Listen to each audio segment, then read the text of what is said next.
কোনো রেস্টুরেন্টেও খাই না, কিন্তু এই রেস্টুরেন্টে যতটা পরিষ্কার পরিচ্ছন্ন পেলাম, প্লাস খাবারের টেস্ট অসামান্য, ছেলেপিলের ব্যবহারও খুব ভালো, কথাবার্তাও সুন্দর, সার্ভিস দারুণ দিয়েছে।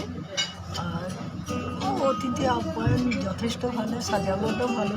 আমি এই ধরনের সাজাবাট ইটালির রেস্টুরেন্টে পেয়েছিলাম। তো আমার ভেতরটা ঢুকে একটা আলাদা ভাইব পেলাম, দারুণ, খুব সুন্দর।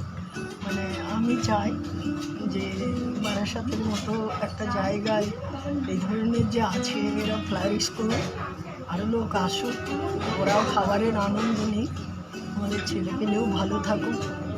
এরা এত কষ্ট করে এত ভালো সার্ভিস দিচ্ছে, আপনারা যদি না আসেন তাহলে তো সম্পূর্ণটাই মানে ভায়াবল বেশি দিন থাকবে না, নতুন তৈরি করেছে।